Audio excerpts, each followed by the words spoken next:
Welcome to the Journal of Biophilic Design podcast. Thanks for joining us on the Journal of Biophilic Design today. I have to say I am really excited to be joined by Nick Grayson. He was Birmingham City's Climate Change and Sustainability Manager and also a leader on Natural Capital. He's also a senior research fellow at the University of Birmingham on the research programme called Livable Cities, transforming the engineering of cities for global and societal well-being, which is obviously everything that we're all about. And we totally embrace all of that. So Birmingham is Britain's second city and joined San Francisco, Wellington and Oslo in the global network of biophilic cities, and also urban centres celebrated for their green credentials, open spaces and linked to nature. Nick was a pioneering advocate and still is for making this happen in Birmingham and also wider afield, which he's going to tell us about now. So, Nick, first of all, many thanks for joining us today.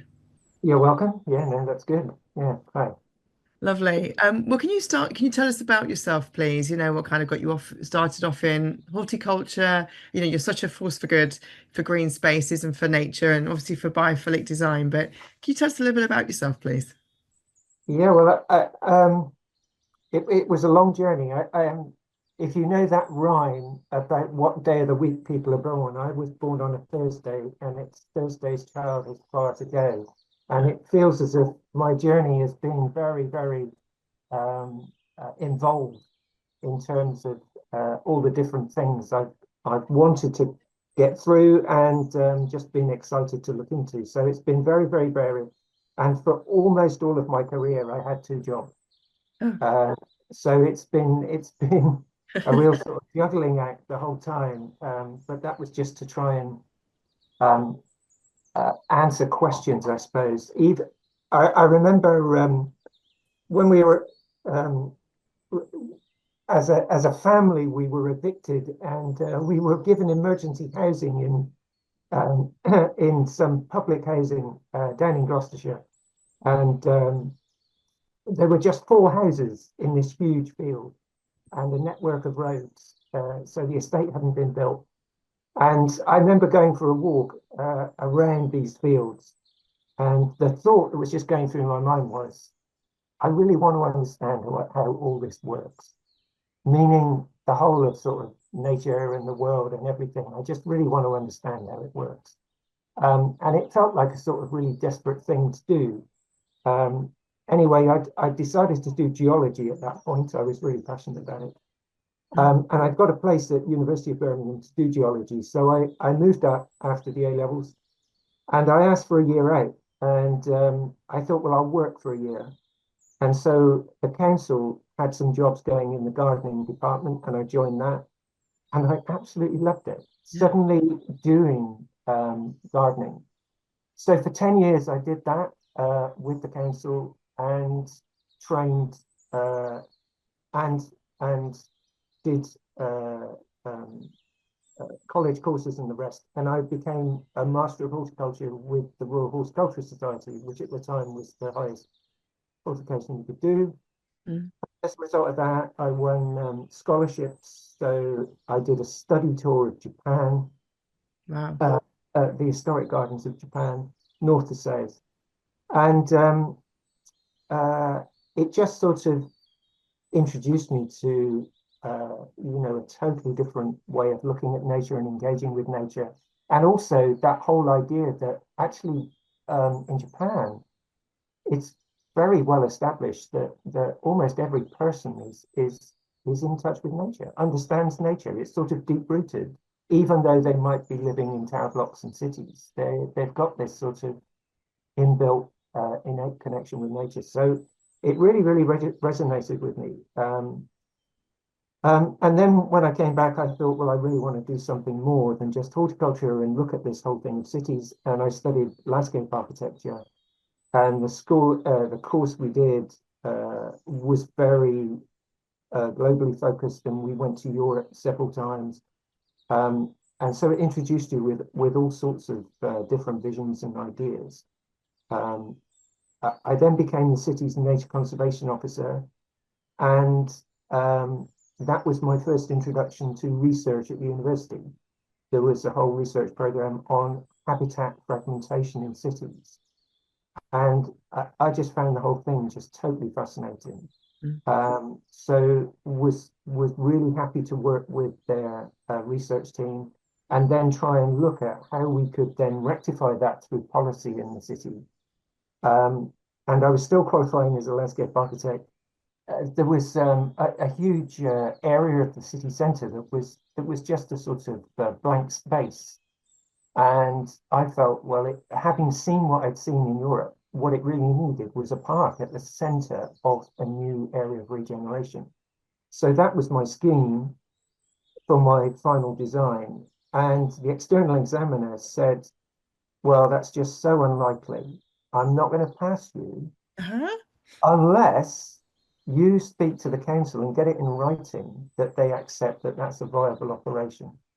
Oh, So as a student, I had to present to the economics committee and the planning committee this idea, and they only went and wrote it into the city's plans, and so it got built. oh my goodness.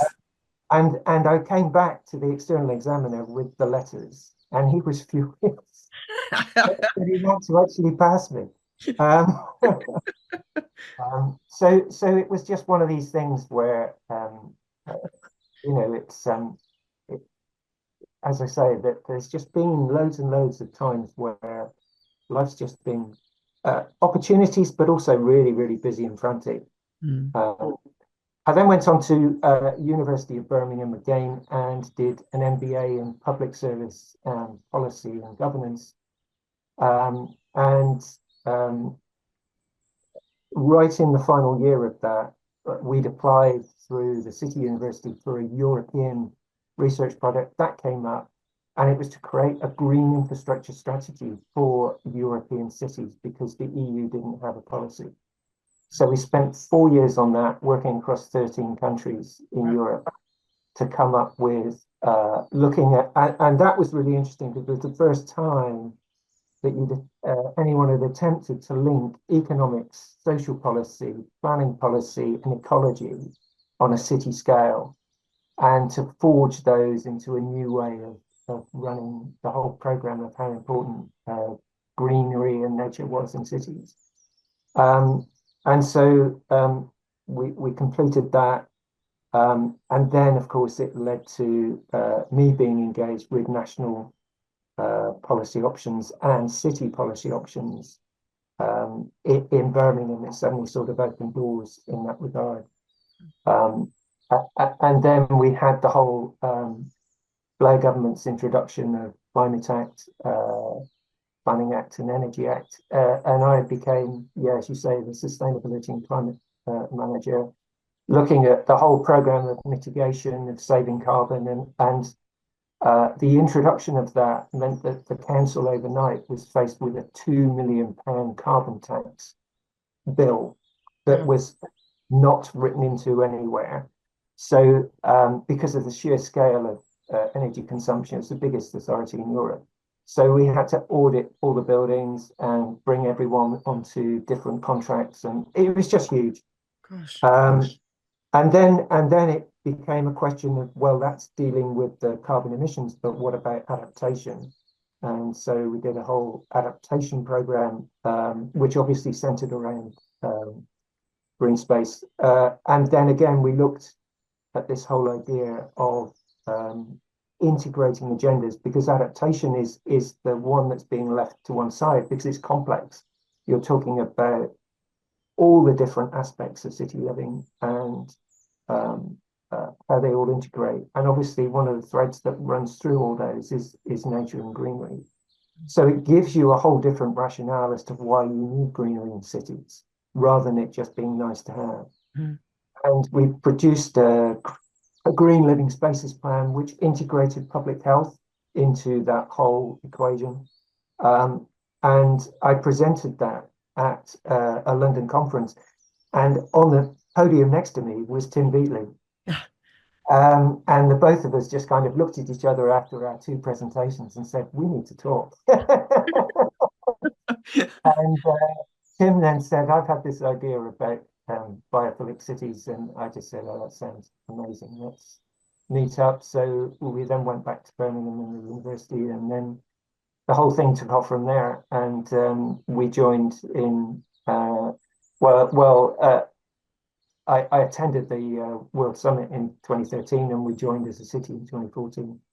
And then went on to do a sustainable development checklist with that whole natural capital element in with the World Business Council for Sustainable Development as a global example for them.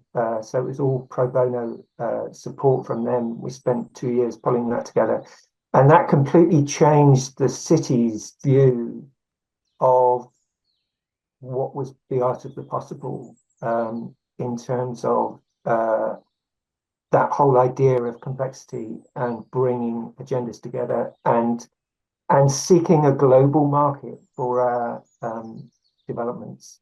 The scheme the city had come forward with was horribly narrow and based on gambling and hotels and all sorts of things. Gosh. And we came forward with this really integrated. There was demands for a much bigger park space, but it had greenery throughout, and it was advertised globally, and it brought in a global developer. And they really pushed the boat as far as they could take it. Things are gradually moving much more slowly, perhaps, than we wanted, but it changed the nature of the city directors and members about this whole idea that Birmingham should see itself on a global stage and not just see itself as a local authority for Birmingham. It needed to have a different vision. It meant that there was an openness and a willingness then to look at best practice around the world. Yeah. You've done an amazing, absolutely amazing job putting Birmingham on a global scale, and also proving that biophilic design, biophilic cities work, can transform, can transform the societal value of themselves. You know what I mean? So community spaces, and also the economic value. I mean, I remember when I was a kid, I used to go around, but it's horrible. It's concrete jungle. It was very harsh and cold and manky and industrial, if you want. But now it's lovely. It's kind of opened up the waterways and the parks, like you say, the green spaces. It feels so much different. It's a feeling as well as everything else that you see in the infrastructure. I do want to ask you, for you, kind of in a nutshell, like in like a few sentences, um, what should a biophilic city look like? What elements should it have?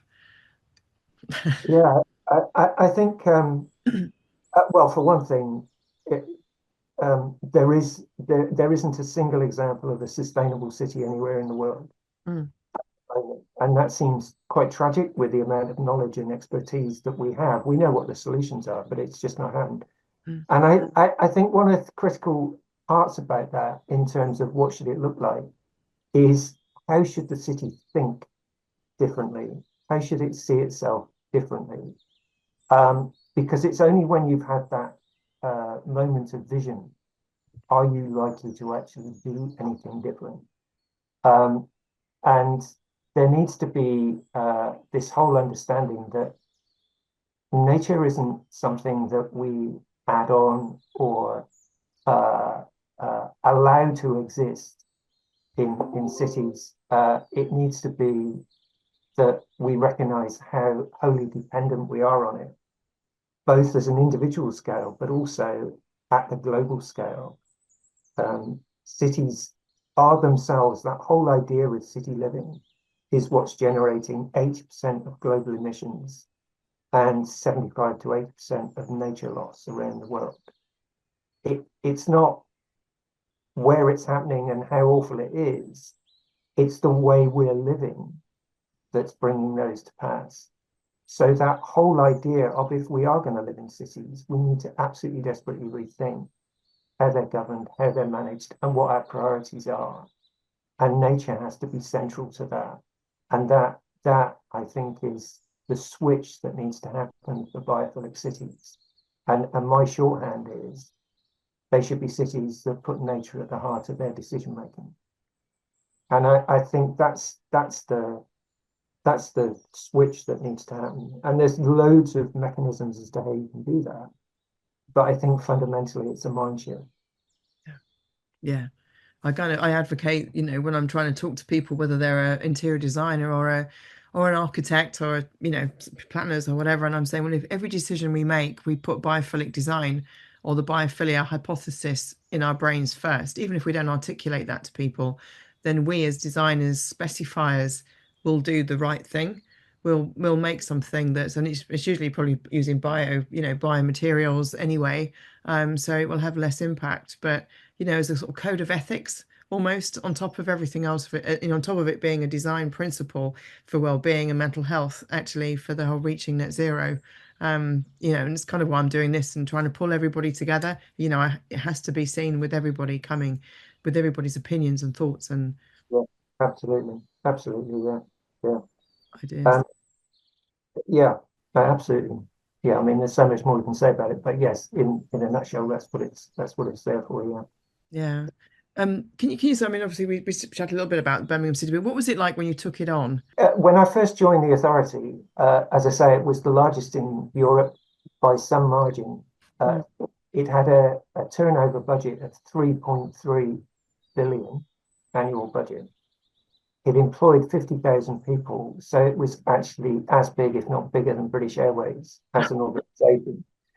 Um, and and it had a fantastic legacy of Victorian space and parks.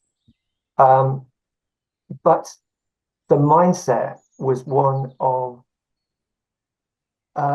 those parks again are something you defend in the battle of what gets cut, um, and that they are in themselves destinations. And so you have to make them as successful as they can be as a destination, and that they weren't recognised as being part of the city's overall ecology and an integrated whole. They were very much seen as sort of isolated pieces. And I think one of the massive lessons that came out of that Livable Cities program, which was a research program looking at what are the constituent parts of a sustainable city on a global scale, what it highlighted was that in all parts of the world, planning, governance, and finance had become detached. Whereas historically, in those Victorian times, they were completely and utterly integrated. Obviously, there wasn't the profession of planning, but that whole thing of civic direction and vision was very, very strong. And over time, what's happened is, on a global scale, they've all become separate and playing very much different parts. And critically, finance then becomes the dominant player. And so you end up with accountants being in charge and making decisions purely on the short-term finance. That whole idea of governance and leadership and vision has gone. And planning then becomes a frustration rather than seen as being something creative. And so the solution has to be that those things have to all come back together. And Birmingham was an absolute classic case of that it had all these fiefdoms and they're all fighting each other. And quite often it felt like 90% of your job was fighting your internal colleagues, not actually delivering a vision for the city, but hanging on to your resource and your attempt. So that whole idea of a city vision and taking itself in a singular direction or really understanding how it all functioned, people didn't have the headspace for. And I think that was the thing that I was, through all the sort of research and training, that was the thing I was really keenest to try and have some effect on, was saying that, this is only going to go in one direction. Whilst ever you're fighting and fighting and fighting, you're going to end up losing resources because you're going to actually make fewer and fewer positive changes. So it's that I feel as if um, was something that I had some, minor impact on really. Um, just because it was just that whole thing of we just got to rethink this whole equation. Yeah. And it was too good. It was too good to allow it to fail. That's what I say. The richness Mm. was, and you couldn't allow it just to fail through poor quality decision making and poor quality governance models and that lack of understanding. And so decisions just being taken on the basis of, well, it will save, a short amount of money Yeah. without the consequences of that being assessed environmentally or socially. It just, it's a financial decision. Mm. Yeah. I was at Future Build last week. No, last week, the week before. Can't remember, I lost track now. But there were planners there and they were saying that their hands are tied. They've got the boxes, they've got a tick and they're frustrated. They can see how things could be done differently and all the loopholes, if it's a self-build and there's this and there's that. Yeah, You yeah. And in fact, it was Future Build where Tim and I met. That was the conference we were at. Yeah. But you're absolutely right. And one of the courses I've enjoyed tutoring on has been the planning course. Just trying to encourage them that this is a moment in time. And if you look globally, there are wonderful opportunities elsewhere. And it really is a profession that needs to come back to the fore as being so important. And it needs to be creative and it needs to be inventive and it needs to be flexible and not rigid and process driven in the way that it is. Anyway, yeah. Yeah, absolutely. I wanted to ask you, I mean, how did you go about sort of persuading people? I mean, what was the, because obviously we've got town planners, as I said, urban designers, foresters, all sorts of people, landscape architects, as well as obviously the architects themselves and everybody else in between, as well as business owners and landowners who want to do the right thing. But there are obviously those who don't want to do that. But when they're trying to implement this, that how would you advise them to kind of go about, persuading people or changing their minds? The sort of cheap headline I kept using was making the invisible visible, which was this whole thing of the invisible contribution that nature and green space makes to cities. Is just not understood. And again, it sits with that historic mindset that um, it's a gift. It's a gift that somebody's given to the city. They've created a park in Victorian times and it was their gift. And we should treasure it as a gift and it's a heritage item. But without them thinking that actually that whole idea of, why was it such a success? Why did 100,000 people turn up to the opening of the first park? Because their lives were so dreadful. Their lives were absolutely dreadful. Um, and if we're in danger now that we're living in times where people's lives are still awful on a different scale, driven by sort of mental stress and 21st century living. And and somehow we need to make that invisible quality visible again. And so I took about the whole idea of presenting it as risk and vulnerability. And so we were the first place in the world to do an ecosystem assessment of, because the UK did a national ecosystem assessment, we were the first city to actually implement that. And that automatically showed you where the supply and demand of ecosystem services was hopeless in many areas of Birmingham. That actually I deliberately asked that the map be done in shades of red. So as it really showed impactfully that, you looked at this map and then you looked at years life lost, Mm. which is a sort of postcode lottery of life expectancy, and they're exactly the same. Mm. That where you live in the city determines how long you're going to live and also what quality of life you're going to have. And so, as I say, we did this in conjunction with public health, just as a sort of demonstrator that these things are absolutely interconnected.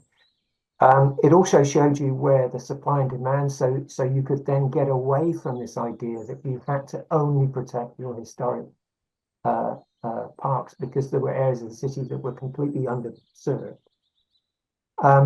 We then supplanted that with an environmental justice map following COVID to say the one thing the government allowed you to do was to walk in your local green space. For half the city, there was nowhere to go. And so it brought it to light that, again, these things are completely integrated agendas. And then the final piece of that puzzle is that every city in the world should do is a climate risk and vulnerability assessment, because that gives you that all these data sets are available now, very often open source, where you can combine 10, 11, 12 different data sets and show them in relation to the index of multiple deprivation that you have a city in crisis, basically, illustrating the existing crises, which are economic and social, but you've also got this extent environmental crisis existing and looming around climate change and nature loss. And you bring all those agendas into one powerful map, a climate risk and vulnerability assessment. It shows who is vulnerable, why they're vulnerable, and how all those agendas need to be brought together so that from a governance model, you start thinking about how do you bring these things together? Because the biggest failure of our time is to say that we haven't got any money. We're the fifth or sixth richest country in the world. It's how we do things and how we spend that money and how we choose to govern both at a national scale and a local scale that is a total nonsense.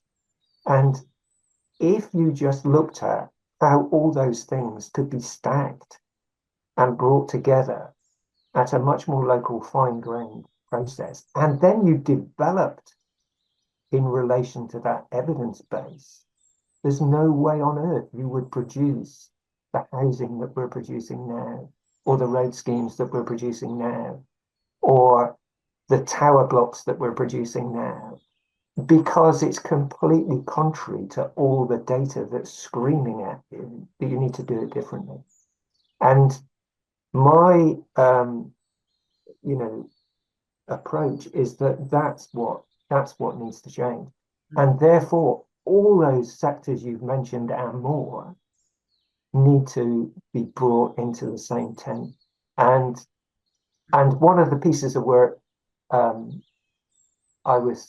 left the council with, it's since been suspended because of the bankruptcy, but I set up, and it took a lot of persuading, is that we had on the basis of that map, we had a climate and nature and net zero board at chief executive level, and we had a climate, nature and net zero committee at the council level.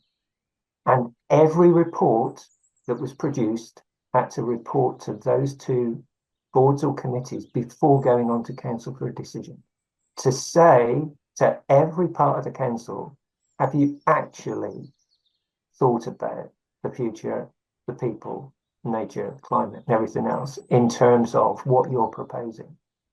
And I think that needs to happen in every city, basically. And hopefully off to the side, you would have an assembly of citizens as well, so that you can engage at a local scale. But basically, it ran for a few months whilst I was still there. But when they officially went bankrupt and the government agencies came in, it was suspended. But I mean, it's on the books, it's all been approved, and it's all part of their potential governance model.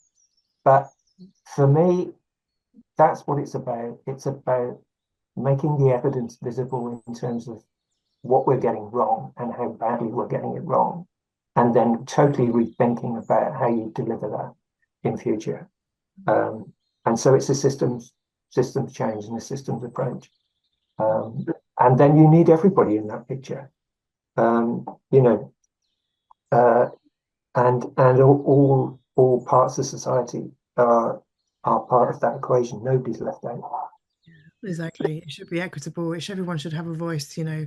It shouldn't like you just, I mean, it's brilliant how you described that about how it's all changed and it ends up being the accountant that makes the decision, you know, which we all know, but how that's actually transpired through since the Victorian age, as you say, it all seems to have gone wrong, isn't it? You know, we've kind of But it's a global problem. That's the interesting thing. yeah, The new urban agenda, which was done by the United Nations, part of the Livable Cities team, we helped with that.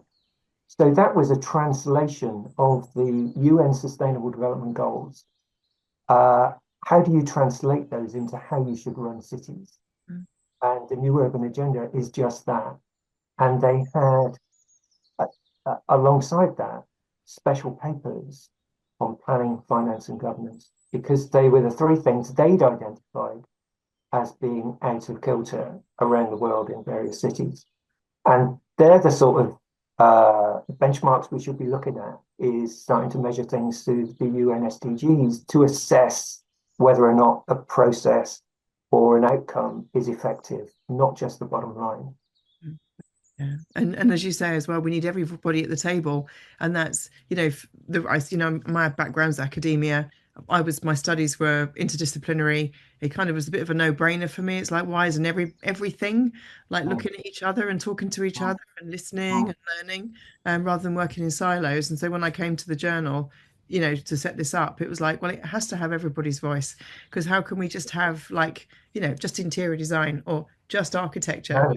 No, You no. have to have everybody, because this is it's got such a positive impact. I mean, how do you see collaboration bringing about change, you know, bringing about, you know, accelerating the change ready for biophilic cities, whether that's, you know, locally but globally as well? I think it's really, really vital that that happens. And I think what's great is there's such strengths in each sector, Yeah. but in a way they speak their own language. And Mm. so they only speak to themselves very often. Um, and I mean, one of the most powerful things that we used to translate some of that information were causal loop maps, which are risk assessment maps used in engineering. And we used them to demonstrate who the hidden stakeholders were for green space in the city. That had never been done before, because you've really got to be able to learn some of these other languages and reapply them so that you can understand the world differently. And this whole idea of, yeah, hidden stakeholders who are actually benefiting from something, but they don't realize they are. They're engaged in it, but they don't realize they're engaged in it. Um, and I think it only happens when you bring all these different disciplines together. You can see connections that you previously weren't exposed to. The other thing that I introduced was the whole idea of the five capitals model. Obviously, you can have six, but that again, showing the importance of natural capital, but also the importance of human and social capital that are completely missed out of those equations, which are only looking at GDP and so financial and manufacturing capital. And you just need to expose these things in terms of this is how limited we are. Why is it we're surprised we've ended up with a limited view of the world when we're trying to apply such a narrow list of processes, and particularly in this world of AI, I do see that as being something that could really transform things, because every time you had a change of management or a change of cabinet member or leader, you had to start the whole process again. And boy, oh boy, does that happen at a government level. Mm. Unbelievably, the civil service actually have a policy to move all the senior managers in the civil service every 9, 12 months. So nobody learns the job. Crazy. Nobody learns the job. It's absolute madness. I mean, would you do that in a private industry? Absolutely not. No. And so you meet somebody in DEFRA and talk to them about natural capital. Oh yeah, this I really get it. Next week you go, they've gone. There's somebody else who's come in from the Home Office, doesn't know anything else about it. You've just got this inbuilt approach that the civil service was designed for maintaining the empire, and it's still set up to do it. Hey guys, we haven't got an empire. It's not what we should be doing. You know, they should be about change and everything else, and it just isn't. You know, it just isn't. So working with collaborations and multidisciplinary is absolutely the answer. And I think one of the other keys to that is that we need to be talking to new clients. That's the other thing, Yeah. is that we've just had this rolling platform of the same people again and again and again. We need to go outside that and talk to new money, Yeah. $66 trillion outside of the investment markets, that is wanting to look at climate-proofed, nature-proofed investment and everything else. The money is there. It's just a case of how do, you know, what language do they talk, and how do we actually bring those people into a different joined up system and change the way things are done. Yeah. Well, let's hope that happens in some way. I mean, do you see a change happening? Do you see, are there any examples maybe that you'd like to kind of share, or an example that you'd like to share, whether it's, biophilic urban greening or bluing or something or anything else? Well, I do get a sense. I mean, all those journeying around Europe and things, I'd say the change is everywhere. It's happening all over the place. There's lots and lots of people committed to thinking differently and operating differently. Um, and what's frustrating is that they tend to be isolated projects rather than a complete comprehensive rethink. So Vitoria-Gasteiz in northern Spain is a really good example of where they have, it's only a small place, a small town, they have been able to completely rethink, and of course they're faced with much more of extreme climate, so it makes absolute sense for them to bring everything together. But it's places like that are sort of visible, and what Rotterdam did in response to climate adaptation things. It's places that have reacted and have been able to react and change the way they think about things. It's really good.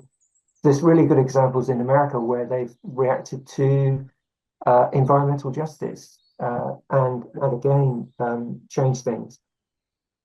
Why it works or where it works, it comes down to that whole governance thing and leadership.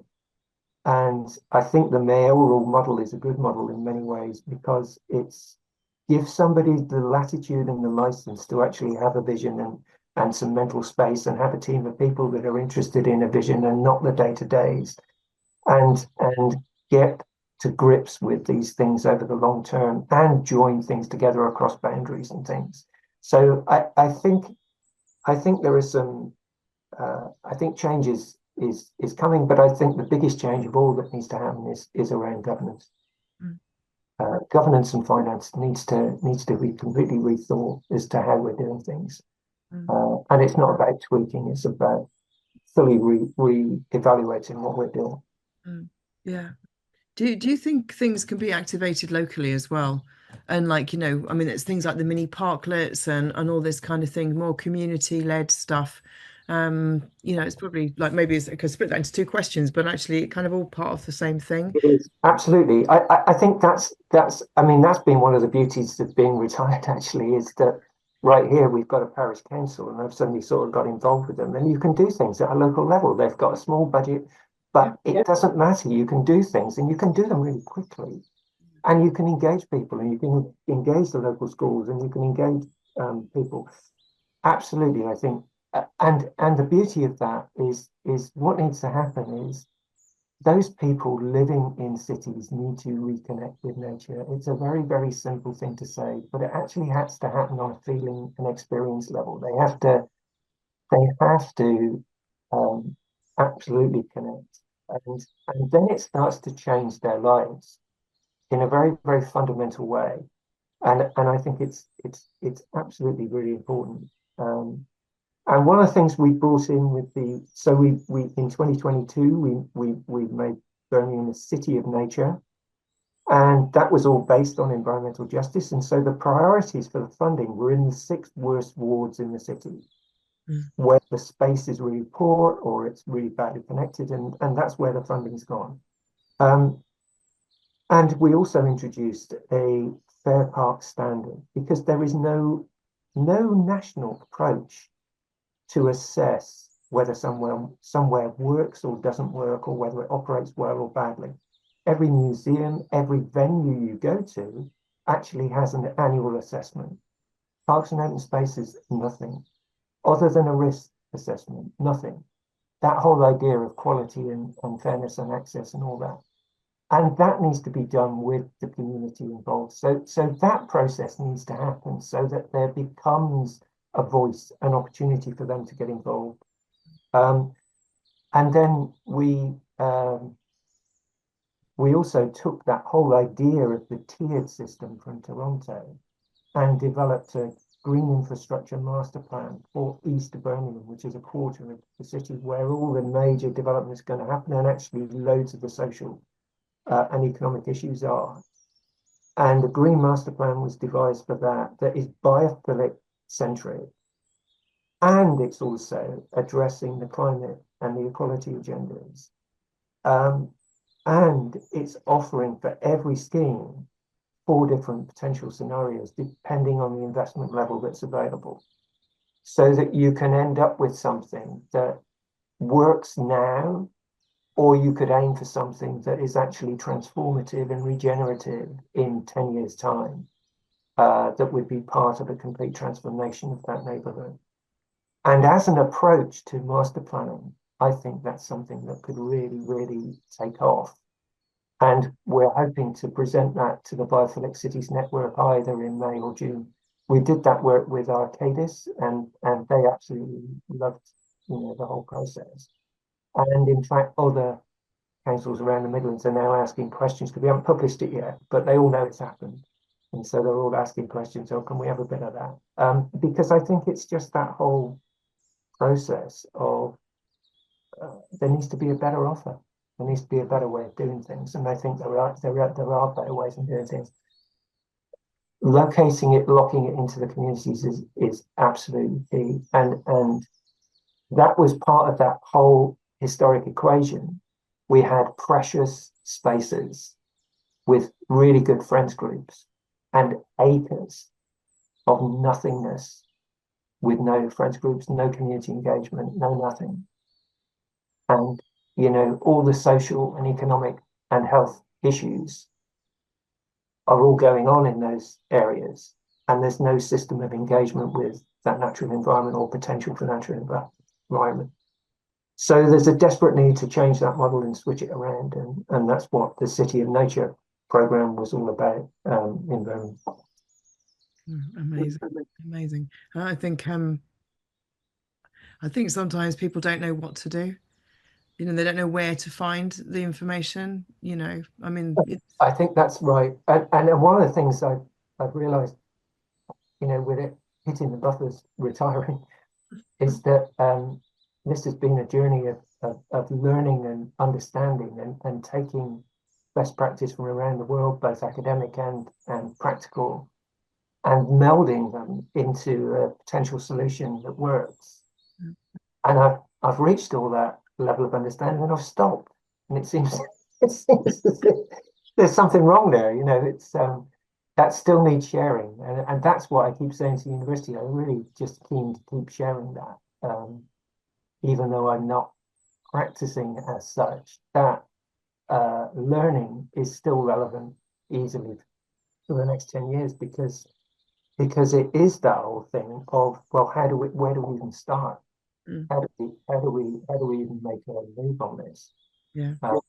And it's it's important. It's really, really important, because from a global point of view, those cities. And the other thing is, if you look at the model of cities being developed, there's the equivalent of 20 Birminghams a week. cities of 1 million around the world being created because of the pace of urbanization. Are they all being done to a sustainable model? So this whole thing is just running loose, and there needs to be really clear frameworks around how this could be done better. Really could be, because it's not that money isn't being spent. Money is being spent, but not in a sustainable or well thought through way, and that's what just needs to change. Yeah, exactly. Well, I hope you write a book. Maybe that's the next thing. Obviously, I hope you're going to write for the journal, so people who are listening, be able to, follow the things that you're working on now, and be able to connect with you. And obviously, I'll put links that on the spiel that goes with the podcast here. Oh yes, I can send you a whole raft of links potentially. Yeah. Please do. Yeah, exactly. And and there are many people who listen who are desperate to help activate that change. So I really hope that people who are listening will go to their local planning office or go to the local communities, do stuff locally, make that change. And if they've got influence in government, or you mentioned the civil service, if anybody's got influence in any of those spaces and places where they can help advise or bring about change, I really hope they do. I think it's only by using our voices, isn't it, really? We give voice to those that got none, so nature, for instance, and put it, give it a place at the table. But I think sometimes it takes courage to just stand up and go, actually, I don't want to do it like that. Yeah. People say to me actually about, there's so much information out there, and all they want is a one pager. They just Mm. they just want like almost like just a one pager that they can then take to the decision maker, that they can then take to the person that's going to put their hand in their pocket. How you distill, huge stuff into a one page, but unfortunately, it seems like that's probably a way forward to I really think, distill, you know, yeah, I think to some extent we did that with the City of Nature. I think we did do a one pager just to try and yeah. get the whole scale of it across to people. So yeah, I think that's true. Yeah. Yeah, if you could send me the link to that, I'm sure someone, people here would love to know. Yeah. We're coming near the end, but I just want to ask you, what advice would you give to designers that want to bring more biophilic design into urban planning? Um, I think one of the things is it seems an odd answer, but it's asking the question why. Mm, And not from a simple point of view that it's nicer or better to do, but to do with what it's almost like a Trojan horse. What elements of stealth or change can be achieved through whatever it is you're planning to do? How can it be used as an exemplar that actually says to people that things could really look differently to what they do? And then make it as rich as possible, and get as many players involved as possible so that it works as that sort of translator. Um, and I think in order to do that, don't do it alone. Don't try and do it alone. Do it with as many different agencies and sectors as you can, and communities, so that although that makes it messy, it also adds terrific sort of strength, really, in its genetic makeup. It's just going to be much more resilient and robust. And also, that whole thing of how do you find a way of making something replicable? So I would really encourage people to do it. And that whole thing of don't be put off if somebody just says there's no money, because the world is awash with money. And there's loads of this green investment money available now. It's finding the way into it and trying to find those new contacts and those new clients. And um, that's something I would encourage people to do, is don't just think inside the box, try and think outside the box in terms of, and how could this be funded differently? Um, because I think that's part and parcel of what's confining and constraining why change is so slow. That's beautiful. Thank you. So before I ask you the final question, is there anything else you wanted to add? No, I think we rattled through quite a lot here. Uh, so then, final question then. If you could paint the world or cities with a magic brush of biophilia, what would it look like? Yeah, I think the essence of that is that you would want um, every person living in those cities to be able to be aware of nature and to be able to be engaged with nature on a daily basis without having to make a trek or a journey or whatever.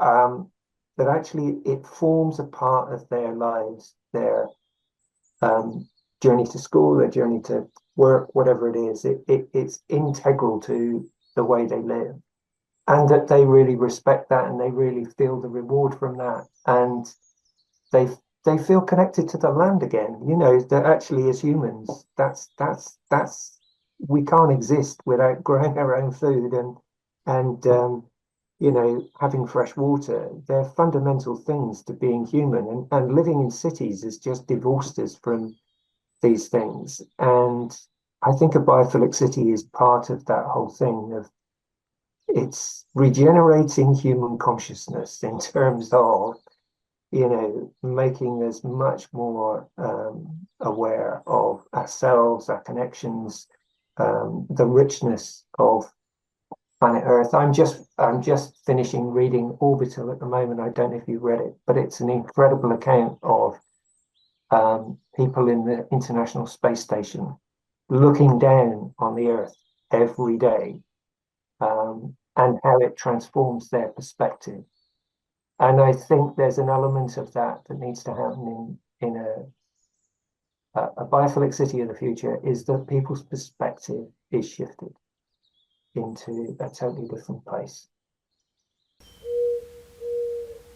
Thank you for listening to the Journal of Biophilic Design podcast.